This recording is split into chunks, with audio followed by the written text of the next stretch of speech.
I want my child to be good in science. I want him or her to become a doctor, says one of the parents to a counselor. Can you stop lying to me? Why aren't you going to bed? It's your bedtime. Show some respect. Whose dialogues are these? Can you guess?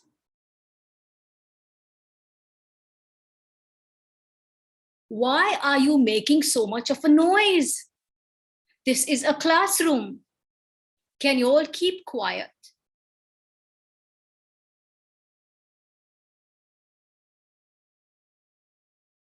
Why are you all fighting? Maintain silence. These are the common dialogues which are used by us counselors, by us doctors, by us parents, and by us teachers. The common dialogue which is used by parents is, I want my child to be. We as counselors face it a difficulty in accepting and convincing parents to lower their expectations. Some parents are reluctant.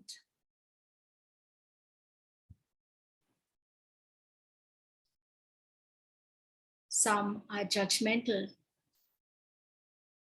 We as parents also struggle with our kids' aggression, impulsive behavior, hyperactivity, whining, lying, defiance. We as teachers also struggle with hyperactive behavior, impulsive behavior in the classroom, children screaming, yelling, not able to maintain their composure.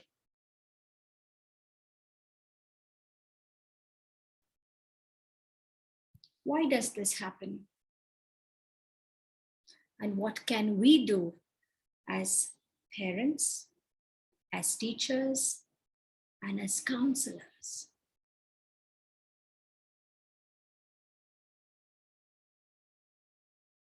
I too play the 3-part series in one role. I am a counselor, I am a parent, and during the COVID, I was a teacher also to my kids. I struggled to maintain my composure as well as maintain to keep my kids under control.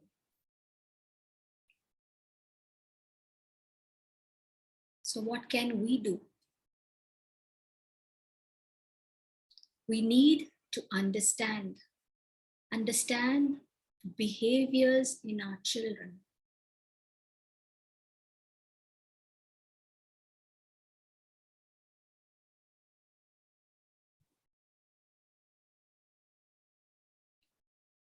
We need to make learning fun, be it as a role of a parent.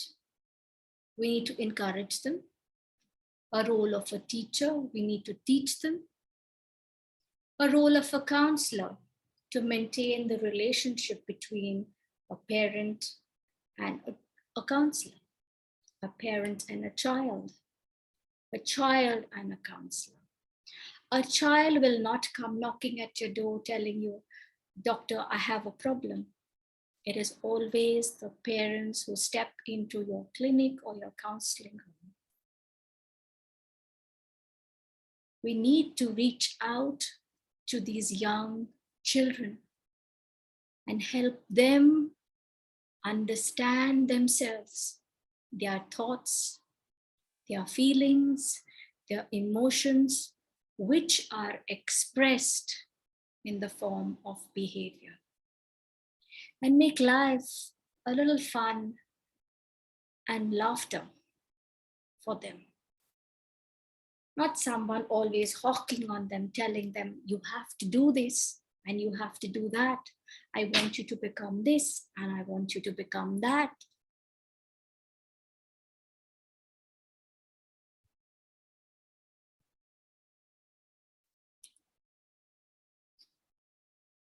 We need, as counselors, as parents, as teachers, we need to bring in this awareness in our thinking, awareness in our way of controlling or understanding our children. We need to understand each and every developmental stages in our child, from birth till adulthood. We need to understand that in younger children, even in adults, we need some sensory processing issues. We have some sensory processing issues, and we need to solve that. Some of us find it very difficult when we hear loud noises, or when we touch something which is not to our liking, or we taste something which is not to our liking. Kids do not know how to express that. They express it in form of impulsive behavior, hyperactivity. Each child is different. Each child has his or her own needs, and the needs vary from birth to adulthood, from adulthood to even old age. And every year, there is new research, new concepts which are coming to light. We need to understand and implement and be aware of these new concepts and incorporate that into our daily lives.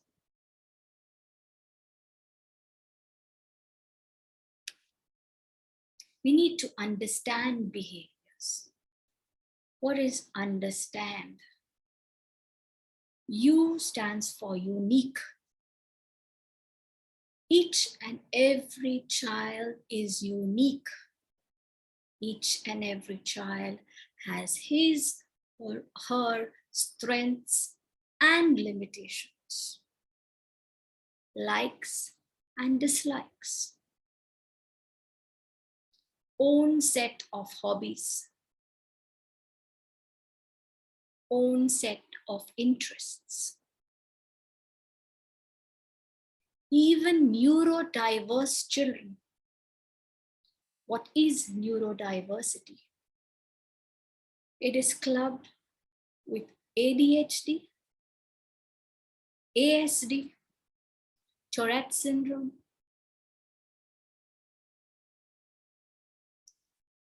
dyslexia, dyscalculia, dyspraxia.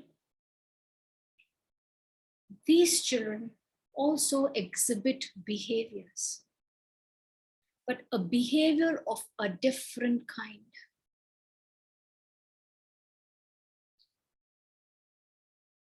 N. N stands for nervous system.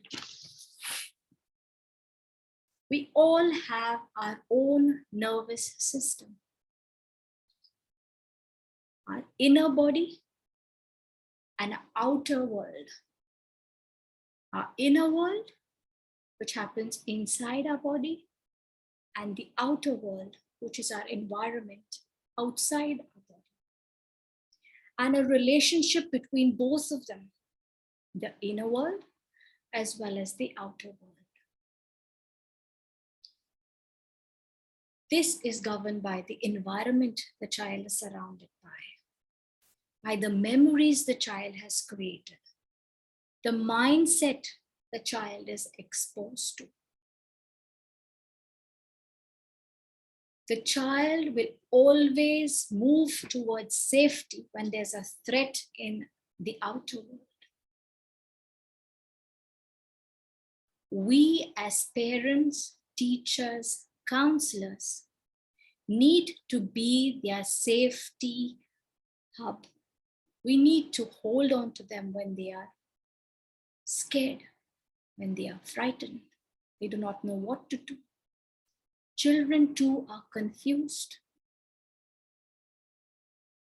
We need to be their safety net. We need to help them fish out and fish them out when they are in trouble. By how? By helping them calm down, by offering them coping strategies, by helping them problem solve, and therefore build resilience. Developmental skills, D. Each child at each and every stage of their life has their own needs, their own developmental stages, their own developmental criteria which need to be fulfilled. We need to be observant as parents, as teachers, as counselors of whether they are meeting this developmental checklist. We need to identify these red flags in them and be aware and accept.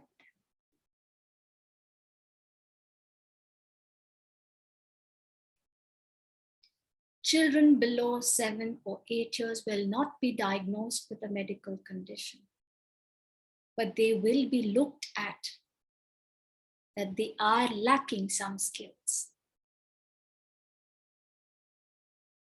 We need to have that awareness in order to reach out and help these kids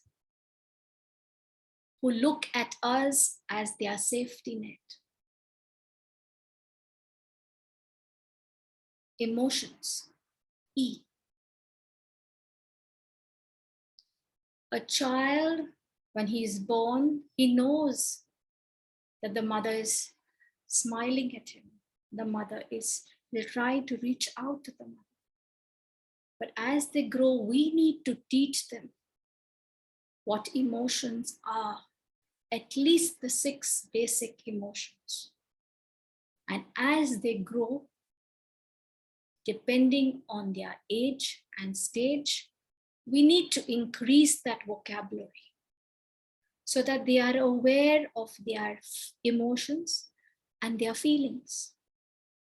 And they can express at a particular time or a particular event or a particular situation what I am feeling.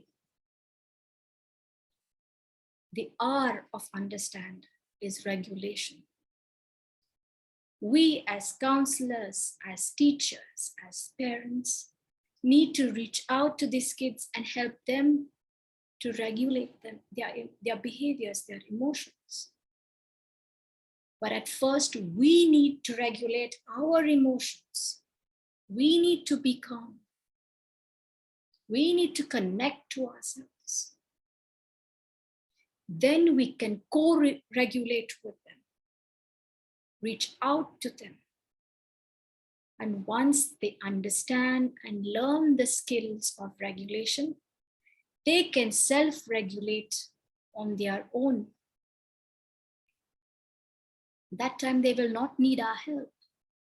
We need to make our children more resilient. The S in understand stands for sensory needs. Each and every child has their own sensory need. A child may need, at a particular time, need to move between tasks, between subjects, between a timetable which we follow in school. They need frequent breaks because they are not yet developmentally prepared to concentrate for that span of 6 or 8 hours at a stretch. They need their senses to be stimulated. Teaching needs to be on those guidelines too, where the senses are stimulated and learning is better, or the learning and understanding of that subject is better.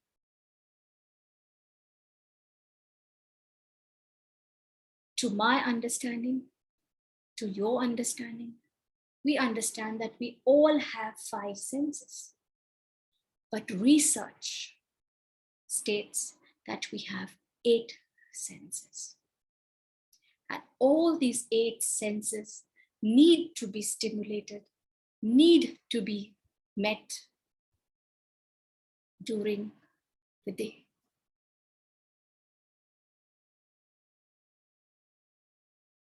T. T stands for trauma. We tend to shame our children.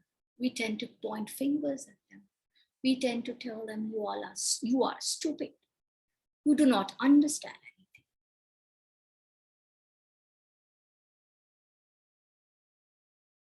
We need to stop that.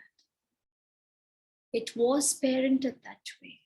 Some of us have been brought up with that shame and guilt, and we carry it on forward to our future generations. We need to stop that mindset. We need to stop the way we are speaking to our children. We need to speak to them or tell them that we love them. We accept them as they are. I feel what you are feeling.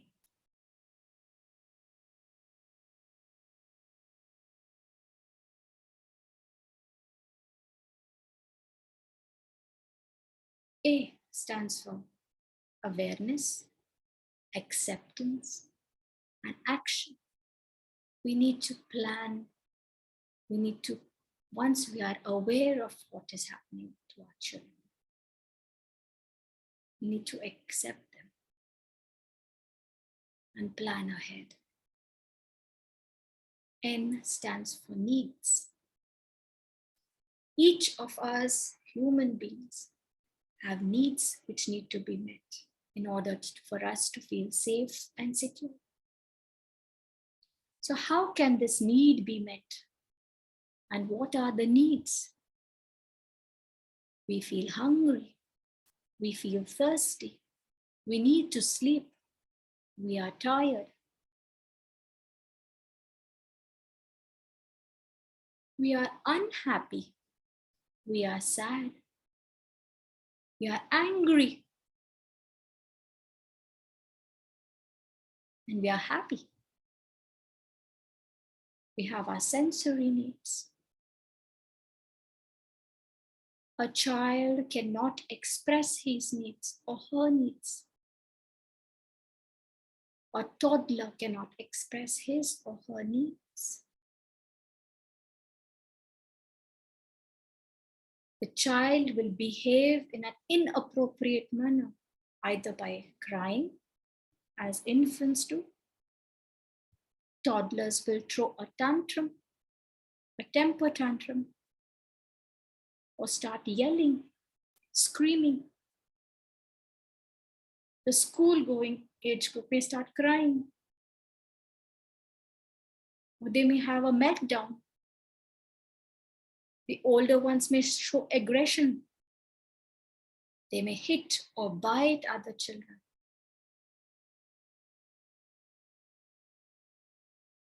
The older ones, the teenage, the tweens, the teens, even early adulthood,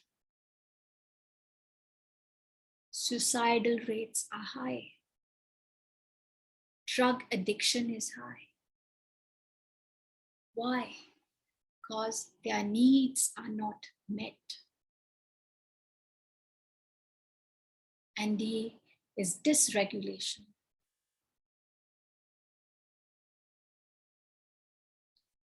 We need to teach them how to express their thoughts, their feelings, their emotions, and help them to strategize or or to come up with solutions to bring about calmness in themselves. We need to teach them how to regulate, how to calm themselves down, how to cope in a situation, how to deal in a situation, how to deal with certain issues which affect them as an individual. We need to help them to express their feelings or their thoughts, especially, for example, towards a bully or somebody who puts them down. We need to build that connection with our children.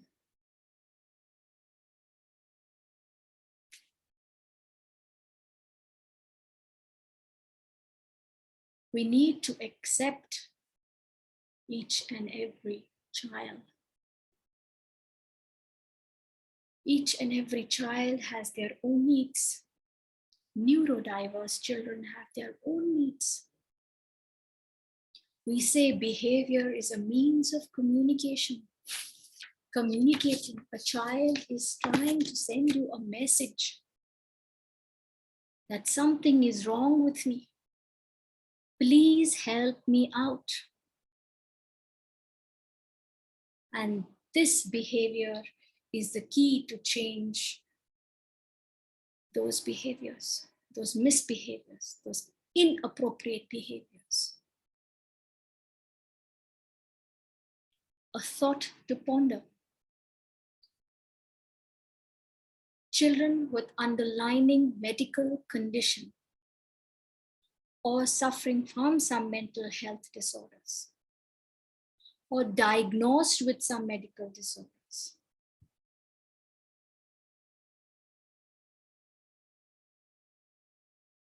The medical staff do not know how to identify and treat this.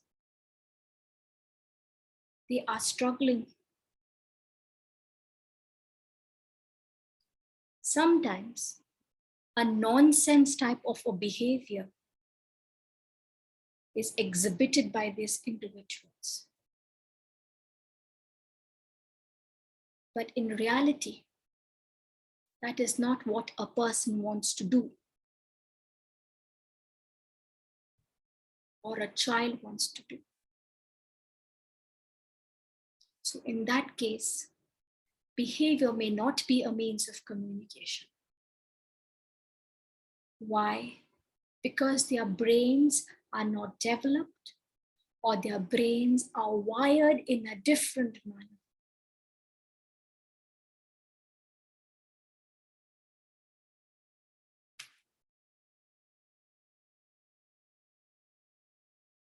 We need to think, we need to observe, we need to accept, and we need to plan our observation with our children as a counselor, as a parent, and as a teacher.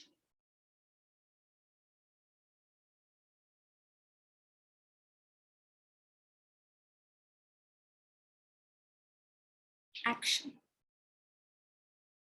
What are we going to do? How are we going to plan? Once we are aware of what the situation is, we have accepted our child. Now, we have to plan our actions. How are we going to reach out to that child who is seeking for help, who is sending us messages that help me, something is wrong with him?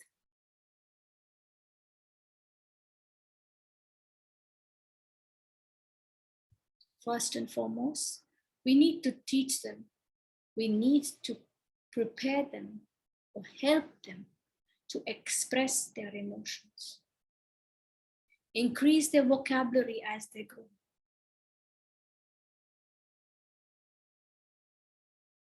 Try to observe their interest, not our interest as a parent, or our unfulfilled dreams, our unfull ambitions. Oh, what society will say is another problem. We need to focus on our child's interest and help them grow through storytelling, through role playing, by sitting down and connecting with them, talking to them, helping them in art and craft activities. We need to know how to play with our child. We need to spend time with our child.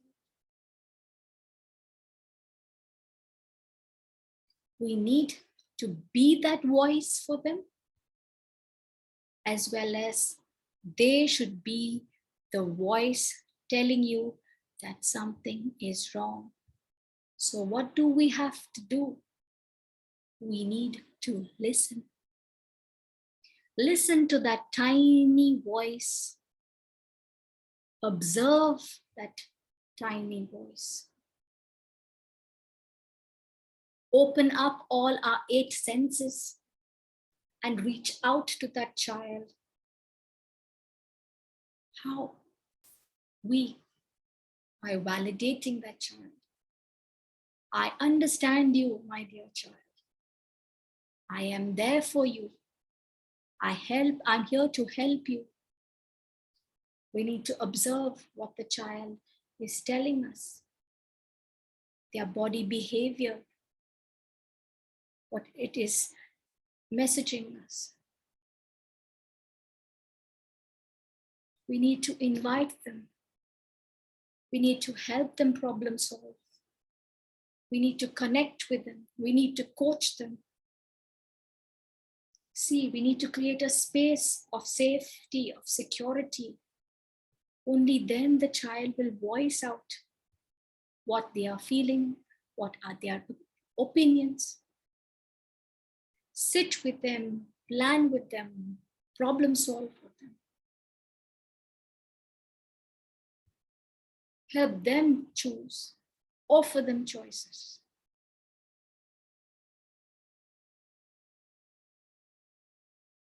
Even if their opinions seem silly, accept them. Ask them, what can we do next? I wonder if we could do this or we could do that. Offer them choices. Engage them. Engage them in play. Engage them in their interests. Play may be solitary play or outdoor games. Encourage them. When they are young, expose them to different sorts of indoor or outdoor games. Let them choose what they like or what they seem interested in. Not because of competition. Oh, my friend sends their son for football. I should do so. No. Our child is wired differently. He has his own unique qualities, his own unique talents. We need to accept that. We need to reconnect with them. In case we are wrong, we need to rupture our repaired relationship with our child. Because that child will nurture a sort of guilt or a shame in him, and he will carry it forward in his life. And he'll have that guilt in him that I am good for nothing. Because we do not involve the child in his or her interests.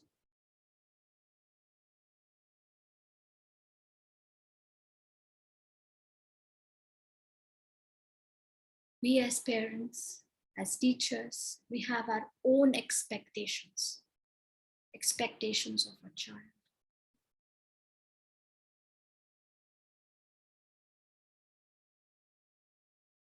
We as counselors find it very difficult to convince parents, to bring them to reality. We struggle day in and day out to make parents understand.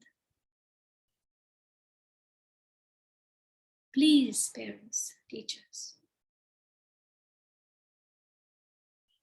you all have a seed. Nurture it with love. Nurture it with kindness. Nurture it with compassion. Be their support as they sprout and grow.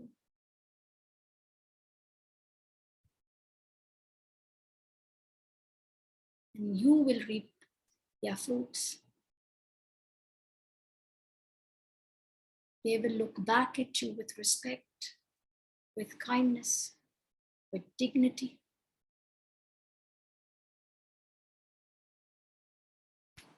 We need to engage our children in play, the different kinds of play, at each and every stage, each and every age. There are different indoor, outdoor games a child can play.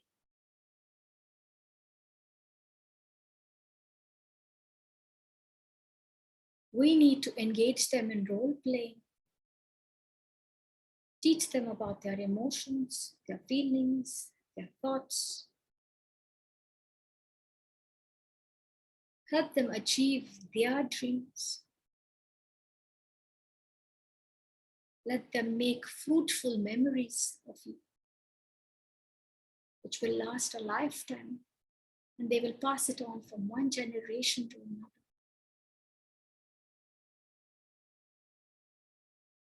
We need to help them bounce back, to become resilient, independent individuals. B, we stand for build positive relationships. We need them to be optimistic. You, to see that you within themselves, to look after themselves. Teach them about self-care. How can we teach them about self-care?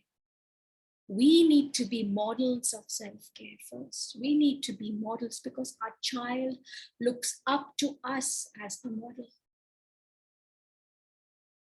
A child imitates our actions, our behaviors, the way we speak, the way we think.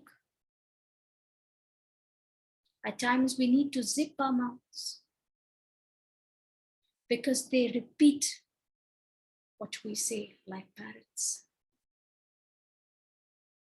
We need to build that strict routine, schedules for our child. We need to teach them meditation, yoga, teach them about mindfulness.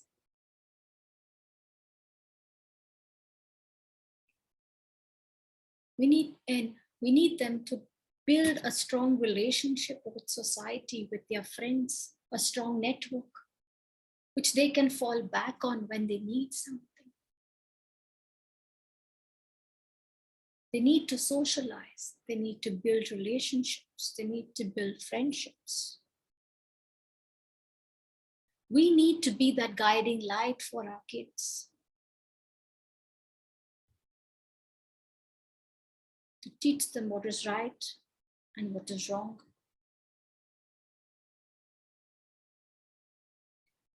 C stands for can. We need to set goals for them, what they can achieve, realistic goals, and something which they can achieve. And teach them that failures are stepping stones to success. When we fail, we need to lift ourselves up and try again. And that we can do it. E, we need to evolve. We need to tell them to take risks. So it's risk-taking, we evolve, we learn.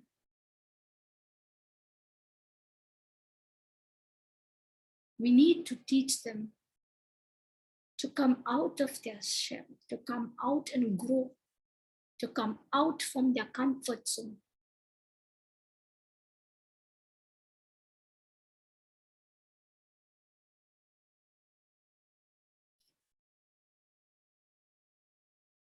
Back. We need to tell them to be yourself, to not imitate others. Attend to your own feelings, emotions, thoughts. Be curious and learn things. And keep on learning. Life teaches you many lessons. Have faith in yourself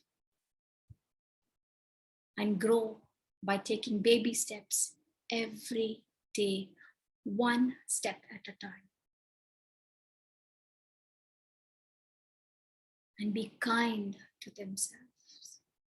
Be compassionate to themselves. Love themselves when they fail. And encourage them to pick themselves up and walk again.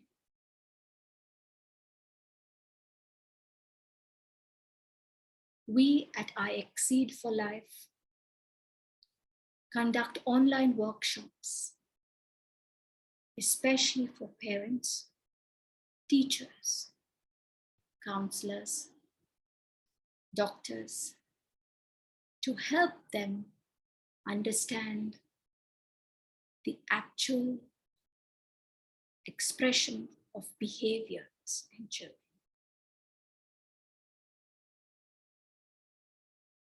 In this talk, I just gave you a brief outlook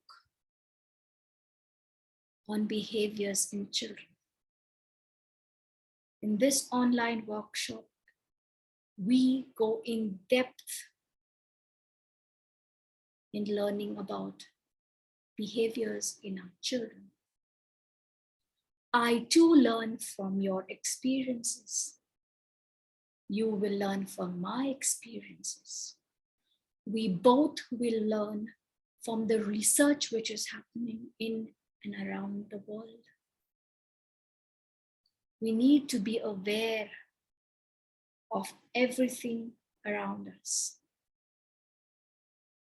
We need to accept everything around us, especially the behaviors of our children. And we together need to plan an action as to how to combat and help our kids be resilient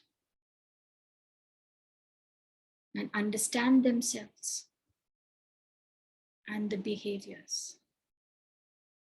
Not every child fits into one size shoe.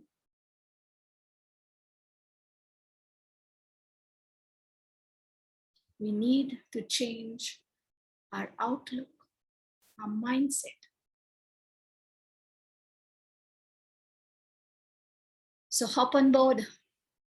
Let's go on this journey of understanding our behaviors in our children together, one baby step at a time. If this talk resonated with you as a parent, as a teacher, as a counselor, or as a doctor, you can always talk to us on our WhatsApp number or get in touch with us on our website or our email ID, www.iexceedforlife.com, or get in touch with us on our email, iexceedforlife@gmail.com. What are you waiting for? Hop on board.